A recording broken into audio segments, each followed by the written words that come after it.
Kisah wafat Nabi Muhammad SAW dan duka para sahabat.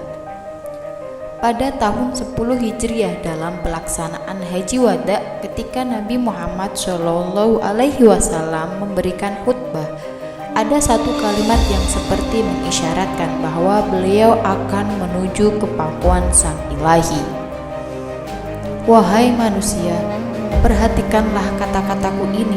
Aku tidak tahu kalau sesudah tahun ini dalam keadaan seperti ini aku tidak akan bertemu lagi dengan kalian.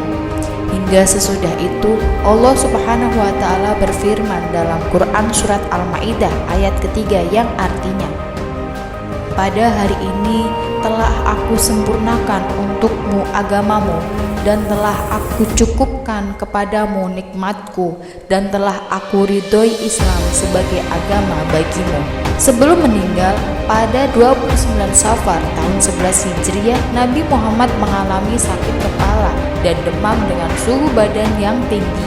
Dengan keadaan yang tidak sehat, beliau tetap menyempatkan diri untuk mengimami sholat berjamaah. Sampai suatu ketika Nabi Muhammad SAW meminta kepada para istri-istrinya untuk dirawat di rumah Aisyah untuk hari-hari terakhir dalam hidupnya. Beberapa hari menjelang wafat, Nabi Muhammad SAW merasakan sakit yang semakin parah.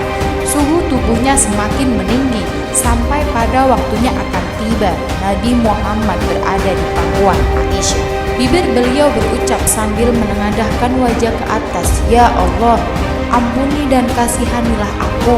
Pertemukanlah aku dengan teman-teman yang tinggi kedudukannya.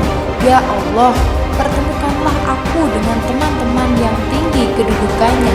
Kalimat itu diucapkan Nabi sebanyak 3 kali. Kemudian sambil bersandar di antara dada dan leher Aisyah, Allah mengambil nyawa Nabi Muhammad SAW. Pada 12 Rabiul Awal tahun 11 Hijriah, duka mendalam menyelimuti para sahabat dan kaum umat muslim lainnya. Kesedihan yang teramat dalam pun dirasakan oleh Umar bin Khattab, juga Abu Bakar As-Siddiq. Mulanya Umar tidak bisa menerima wafatnya Nabi Muhammad sehingga dirinya nyaris mengacungkan pedang dengan mengancam akan membunuh siapapun yang menyebut Nabi meninggal. Sesungguhnya Rasulullah tidak akan meninggal sampai dihabiskannya orang-orang munafik oleh Allah, kata Umar. Seorang pemimpin yang lembut, Abu Bakar As-Siddiq, datang untuk menenangkan pikiran Umar dan mengisyaratkan kepada semua orang yang berada di rumah Nabi Muhammad.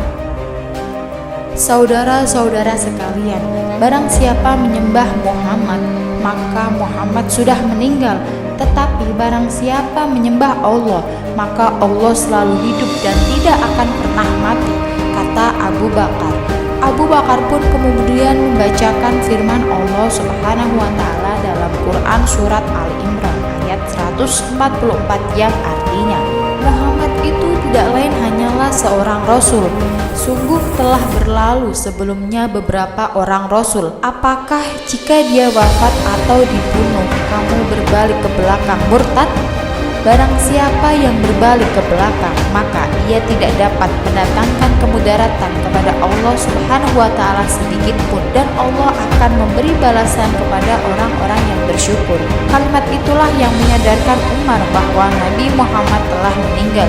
Demi Allah, sesungguhnya aku seakan-akan belum pernah mendengar ayat itu sampai aku mendengar Abu Bakar membaca ayat ini, sehingga saya lemas. Saya tidak kuat berdiri dengan kedua kakiku dan jatuh ke tanah. Bilal bin Rabah, seorang muazin pertama pun tak kuasa menahan kesedihan usai ditinggal oleh Nabi Muhammad SAW. Hatinya bergetar tatkala melafalkan lafaz asyhadu anna Muhammadar Rasulullah. Suasana duka menyelimuti hati mereka yang mengenal dekat Nabi Muhammad. Hati mereka tak sanggup menahan kesedihan atas wafatnya Nabi Muhammad SAW.